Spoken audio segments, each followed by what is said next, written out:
నమస్తే అండి. శ్రీ గురుభ్యో నమః, శ్రీమాత్రే నమః, శ్రీ శరవణ భవాయ నమః. ఈరోజు మనము డిసెంబర్ రాశి ఫలాల గురించి తెలుసుకుందాము. ఆల్మోస్ట్ ఇయర్ ఎండింగ్‌కి వచ్చేసింది. సో, లాస్ట్ నెల మనకి ఈ నెలలో మనకి కొన్ని గ్రహాలు మారుతున్నాయి. చిన్న చిన్న గ్రహాలు. వాటి యొక్క గ్రహ సంచారం ఎలా ఉంది? వాటి యొక్క ట్రాన్సిట్ ఎఫెక్ట్స్ మనకి ద్వాదశ రాశుల పైన ఎలా ఉండబోతుందో మనము క్లుప్తంగా తెలుసుకోవడానికి ప్రయత్నం చేద్దాము.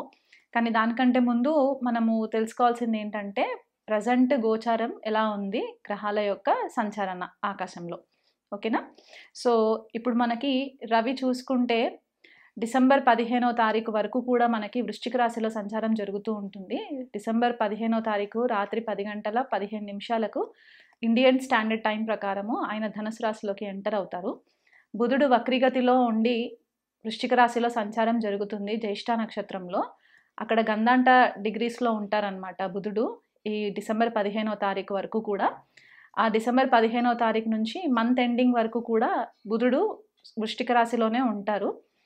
అండ్ మనకి శుక్రుడు వచ్చేసి డిసెంబర్ 2వ తారీఖు వరకు ధనుసు రాశిలో ఉండి తర్వాత మనకి మకర రాశిలోకి ట్రాన్సిట్ జరగడం చూస్తాము. దాని తర్వాత నెలాఖరికి కుంభరాశిలోకి ఎంటర్ అవుతారనమాట శుక్రుడు. గురుడు చూసుకుంటే వృషభ రాశిలో వక్రీగతిలో ఉండి రోహిణి నక్షత్రంలోనే ట్రాన్సిట్ చేస్తారు ఈ సంవత్సరం ఎండింగ్ వరకు కూడా. తర్వాత శనికి వస్తే మొన్నటి వరకు కూడా వక్రీగతిలో ఉండి ఇప్పుడు డైరెక్ట్ అయ్యారు కాబట్టి శతభిష నక్షత్రంలో ట్రాన్సిట్ జరుగుతుంది కుంభరాశిలో. తర్వాత డిసెంబర్ నెలాఖరికి ఆయన పూర్వభాద్ర నక్షత్రంలోకి ట్రాన్సిట్ జరుగుతుంది. రాహు వచ్చేసి మనకి ఉత్తరభాద్ర నక్షత్రం మీనరాశిలో ట్రాన్సిట్ జరుగుతుంది. కేతు ఉత్తర ఫాల్గుని నక్షత్రం సింహరాశిలో ట్రాన్సిట్ జరుగుతుంది ఈ నెలాఖరి వరకు. ఇలాంటి పరిస్థితి గ్రహ గోచారం చూసుకుంటే దాంతోపాటు కుజుడు వక్రీగతిలోకి ట్రాన్సిట్ అవుతారనమాట. ఆల్రెడీ కర్కాటక రాశిలో నీచ స్థానంలో ఉన్నారు. అక్కడి నుంచి కుజుడు ఇప్పుడు డిసెంబర్ 7వ తారీఖున వక్రీ అవుతారు. అంటే నీచలో వక్రీ అనమాట. సో మనకి ప్రజెంట్గా ఇప్పుడు ఉన్న గ్రహగతులలో 3 గ్రహాలు వక్రీగతిలో ఉన్నాయి. సో ఈ 3 గ్రహాలు వక్రీగతిలో ఉన్నప్పుడు కొద్దిగా మనకి రెగ్యులర్గా మనం ఏదైతే చేస్తూ ఉంటామో దానికంటే కూడా కొద్దిగా భిన్నంగా మనము ప్లాన్ చేసుకోవాల్సిన పరిస్థితి కనిపిస్తూ ఉంటుందన్నమాట. సో ఈ ప్రజెంట్ గ్రహ గోచార రీత్యా మనం చూసుకుంటే ద్వాదశ రాశుల వాళ్ళకి ఎలాంటి రిజల్ట్స్ ఉండబోతుంది, వాళ్ళ మ్యారేజ్ ఆస్పెక్ట్స్ అవ్వచ్చు, ఫైనాన్షియల్ ఆస్పెక్ట్స్ అవ్వచ్చు, లేకపోతే హెల్త్ పరంగా కెరియర్ పరంగా ఎలాంటి రిజల్ట్స్ ఉంటాయో మనము క్లుప్తంగా తెలుసుకుందాము. ఇప్పుడు మేషరాశి వాళ్ళ గురించి తెలుసుకుందామండి. డిసెంబర్ రాశి ఫలాలు ఎలా ఉన్నాయో. కుజుడు నీచ స్థానంలో ఉండి వక్రీగతిలోకి వస్తారు డిసెంబర్ 7వ తారీఖున. గురుడు ఆల్రెడీ వక్రీగతిలో ఉండి రోహిణిలో ఉన్నారు కాబట్టి. అండ్ మనకి లాభస్థానంలో శని యొక్క సంచారము, వ్యయంలో రాహు, షష్టంలో కేతు, అష్టమంలో రవి బుధులు రెట్రో, అండ్ మనకి భాగ్యంలో శుక్రుడు. ఇది గోచార సంచారం మనకు కనిపిస్తుంది. సో ఇలా చూసుకుంటే ఏంటంటే గురుడు వీళ్ళకి కొద్దిపాటిగా ఫైనాన్షియల్ ప్రాబ్లమ్స్ నుంచి ఏదైతే ఇది వరకు ఆర్థికమైన సమస్యలలో ఇరికిపోయి ఉన్న వాళ్ళు ఎవరైనా ఉంటే వాళ్ళకు కొద్దిగా ఫైనాన్షియల్ ప్రాబ్లమ్స్లో నుంచి ఈజీగా బయటపడటానికి మంచి అవకాశాలు కల్పిస్తూ ఉంటారు ఈ నెలంతా కూడా. కాకపోతే శని లాభస్థానంలో ఉండి మనకి కెరియర్ పరంగా కొద్దిగా ఇబ్బందులు పెట్టే పరిస్థితి కనిపిస్తూ ఉంది. ఎందువల్ల అంటే ఆయన దశమాధిపతి లాభాధిపతి అయి లాభస్థానంలో ఉండడము. సో ఇప్పటి వరకు ప్రొఫెషనల్గా ఏదైనా ప్రమోషన్స్ కోసము, రికగ్నిషన్ కోసం ఏదైతే ప్రయత్నం చేస్తూ ఉన్న మేషరాశి వాళ్ళు ఎవరైతే ఉంటారో ఈ నెల కూడా కొద్దిగా పాటిగా వీళ్ళకి ఫైనాన్షియల్గా అండ్ కెరియర్ పరంగా కూడా కొద్దిగా ఇబ్బందులు కనిపించే పరిస్థితి కనిపిస్తుంది. అంటే ఆఫీస్ పరిసరాలలో వీళ్ళపైన కొద్దిగా మైక్రో మేనేజ్మెంట్ అనేది కనిపిస్తుంది. లాభాలు వీళ్ళు అనుకున్నంత ఈజీగా వచ్చే పరిస్థితి అయితే గోచరించట్లేదు శని వల్ల. ఎందుకంటే ఈ మేషరాశి వాళ్ళకి శని బాధకాధిపతి కూడా అవుతారు కాబట్టి బాధక స్థానంలో ట్రాన్సిషన్ జరుగుతుంది.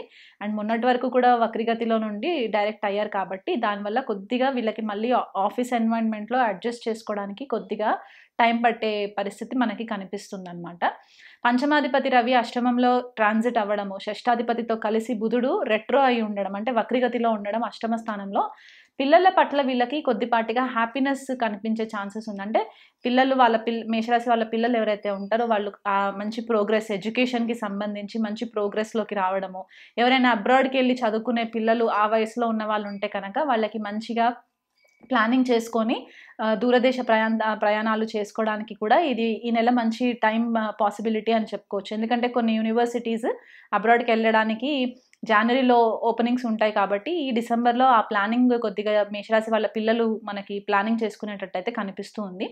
ఎవరైనా ప్రాపర్టీకి సంబంధించి అంటే గృహాలు కొనుక్కోవడము, లేపోతే ల్యాండ్ రిలేటెడ్ ఏదైనా ఉంటే కనుక, భూములు కొనుక్కోవడం ఇట్లాంటివి ఏదైనా ఉంటే కనుక ఈ నెల కూడా కొద్దిగా వాయిదా వేసుకుంటే చాలా బాగుంటుంది. ఎందుకంటే నీచలో ఉన్న కుజుడు అందులో మళ్ళీ వక్రీలోకి వస్తారు కాబట్టి వీళ్ళకి కొద్దిపాటిగా అనుకున్న ఇదిగా రిజల్ట్ దొరకదనమాట. అంటే వీళ్ళకి మేషరాశి వాళ్ళకి లగ్నాధిపతి కూడా కుజుడే అవుతారు కాబట్టి, లగ్న అష్టమాధిపతులు కుజుడు అందులో వక్రిగతిలో ఉండి నీచలో ఉంటారు కాబట్టి కొద్దిపాటిగా వీళ్ళకి ప్రాపర్టీ మ్యాటర్స్లో కొద్దిగా మోసపోవడం అనేది కనిపిస్తూ ఉంది. ఎందుకంటే వ్యయంలో ఉన్న రాహు కుజుడిని కూడా చూస్తూ ఉంటారు కాబట్టి పంచమ దృష్టితోటి అక్కడ కొద్దిగా ట్రాన్సాక్షన్స్లో చీటింగ్ జరిగే ఛాన్సెస్ కనిపిస్తూ ఉన్నాయి. బుధుడు వక్రిగతిలో ఉన్నారు కాబట్టి షష్టాధిపతి అష్టమంలో వక్రిగతిలో ఉండి వీళ్ళకి ఇక్కడ ఏమవుతుందంటే ఏదైనా సరే డాక్యుమెంటేషన్కి రిలేటెడ్, అది బ్యాంకింగ్ డాక్యుమెంటేషన్ అవ్వచ్చు, ఇన్కమ్ ట్యాక్స్ ఫైలింగ్స్ అవ్వచ్చు. ఎస్పెషల్లీ ఇప్పుడు మనకి యూఎస్లో ఇన్కమ్ ట్యాక్స్ ఫైలింగ్స్ అవి ఇవి చేస్తూ ఉంటారు. సో ఆ ఫైలింగ్స్ అవ్వచ్చు, లేకపోతే వీళ్ళు ఏదైనా ఇదివరకు ప్రాపర్టీస్ కొనుక్కున్న డాక్యుమెంటేషన్స్లో ఏదైనా ప్రాబ్లమ్స్ రావచ్చు, లేదా కొత్త జాబ్ ఆపర్చునిటీస్ కోసం వెళ్ళినప్పుడు కాంట్రాక్ట్ అగ్రిమెంట్స్ పైన సిగ్నేచర్స్ చేసేటప్పుడు బుధుడు కొద్దిగా వక్రిగతిలో ఉన్నప్పుడు ఏంటంటే కొంచెం కేర్ఫుల్గా ఉండి దాన్ని 1కి 10 సార్లు పరిశీలన చేసుకున్న తర్వాత సిగ్నేచర్స్ చేసుకుంటే ఆ ప్రాబ్లమ్స్లో నుంచి బయటికి వచ్చే ఛాన్సెస్ ఉంటాయి. ట్రావెల్ డాక్యుమెంట్స్ ఏవైనా ఉన్నా, పాస్పోర్ట్స్ ఏవైనా అప్లికేషన్స్ చేస్తున్నా కూడా అవన్నీ కూడా December 15th తర్వాత ప్లాన్ చేసుకుంటే మంచి రిజల్ట్స్ ఉంటాయి. ఎందుకంటే బుధుడు వక్రిగతిలో ఉన్నప్పుడు ఏంటంటే ఒక కన్ఫ్యూజన్ క్రియేట్ చేస్తారనమాట. మన దగ్గర అన్ని డాక్యుమెంట్స్ ఉన్నాయి అని అనుకుంటాం కానీ ప్రాపర్ డాక్యుమెంటేషన్ ఉండదు లాస్ట్ మినిట్ వరకు కూడా. ఎవరైనా దూరదేశాలకి ట్రావెలింగ్ చేసుకునే వాళ్ళు ఎవరైనా ఉంటే కనుక ఎయిర్పోర్ట్స్ అట్లాంటి ప్లేసెస్కి వెళ్ళినప్పుడు కొద్దిగా మీరు అనుకున్న టైం కంటే కూడా ముందుగా వెళ్ళడానికి ప్రయత్నం చేయండి. కమ్యూనికేషన్ చేసేటప్పుడు అంటే ఎవరితోటైనా ఎప్పుడైనా ఏదైనా మాట్లాడేటప్పుడు ఉన్నప్పుడు కొద్దిపాటిగా ఆచితూచి మాట మాట్లాడితే మీకు అనవసరమైన ఇబ్బందులు రాకుండా, గొడవలోకి వెళ్లకుండా ఉండే పరిస్థితి కనిపిస్తుంది. సో దానివల్ల మీరు కొంచెం అది 1కి 2 సార్లు ఆలోచించి ప్లాన్ చేసుకోండి. రవి బుధులు అష్టమంలో ఉండడం ఏంటంటే మీ ఇంటెలిజెన్స్ అంటే మీ యొక్క ఆలోచన విధానం కొద్దిగా చేంజ్ అవుతుంది.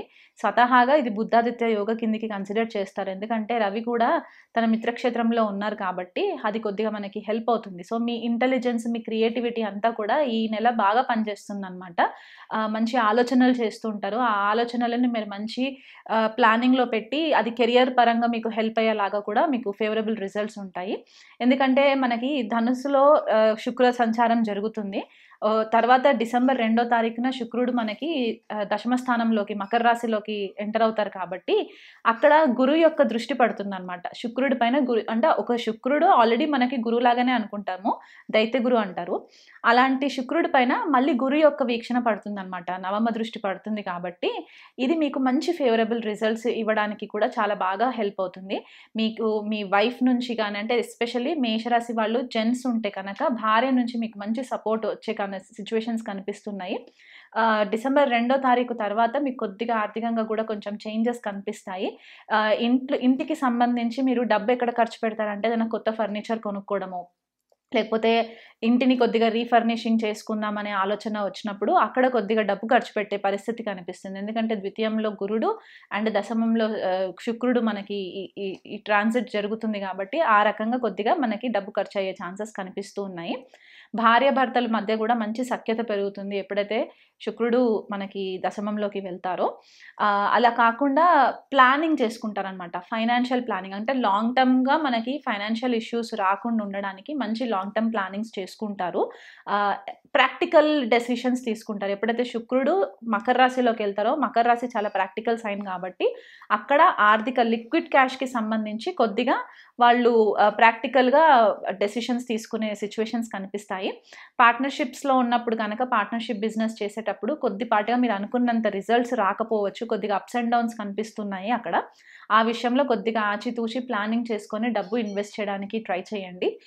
కెరియర్ పరంగా అయితే నేను చెప్పాను ఆల్రెడీ మంచి రిజల్ట్సే ఉంటాయి, కానీ మీరు అనుకున్నంత ఇదిగా మీకు ప్రమోషన్ ఏదన్నా ఉంటే కనుక అది కొద్దిగా డిలే అవుతుంది. ఆ హెల్త్ పరంగా వచ్చేసరికి ఏంటంటే మీకు థ్రోట్ ఇన్ఫెక్షన్స్, లేకపోతే సైనస్ ప్రాబ్లమ్స్, లేకపోతే డైజెస్టివ్ సిస్టమ్కి రిలేటెడ్ ప్రాబ్లమ్స్ ఏమైనా వచ్చే ఛాన్సెస్ ఉన్నాయి ఈ మంత్లో. కొద్దిగా బయట తినడము ఆపుకుంటే మంచిది. అవుట్ సైడ్ ఫుడ్ అలౌ చేయకండి. ఫుడ్ పాయిజనింగ్ అయ్యే ఛాన్సెస్ కూడా కనిపిస్తున్నాయి కాబట్టి ఈ కోణంలో కొద్దిగా మీరు కేర్ఫుల్గా ఉంటే ఈ నెలంతా కూడా మీకు డిసెంబర్లో మేషరాశి వాళ్ళకి చాలా మంచి ఫేవరబుల్ రిజల్ట్స్ ఉంటాయి. కాకపోతే మీ లగ్నాధిపతి అష్టమాధిపతి కుజుడు నీచలో ఉండి వక్రిగతిలో ఉంటారు కాబట్టి సుబ్రహ్మణ్యేశ్వర స్వామి ఆరాధన రెగ్యులర్గా చేసుకోవడము, మీకు హెల్త్ కనుక సపోర్ట్ చేస్తే హనుమాన్ చాలీసా చదువుకొని ఆ రోజు మంగళవారం రోజు మాత్రం కొద్దిగా ఉపవాసం ఉండి హనుమాన్ చాలీసా చదువుకోండి 3 times. మార్నింగ్ ఒకసారి, ఆఫ్టర్నూన్ ఒకసారి, ఈవినింగ్ ఒకసారి చేసుకున్న తర్వాత దగ్గరలో ఉండే సుబ్రహ్మణ్యేశ్వర స్వామి ఆలయంకి కానీ లేదా హనుమాన్జీ టెంపుల్కి కానీ మీరు వెళ్ళి దర్శనం చేసుకుంటే మీకు ఈ నెలంతా కూడా మంచి ఫేవరబుల్ రిజల్ట్స్ వస్తాయి. నమస్తే.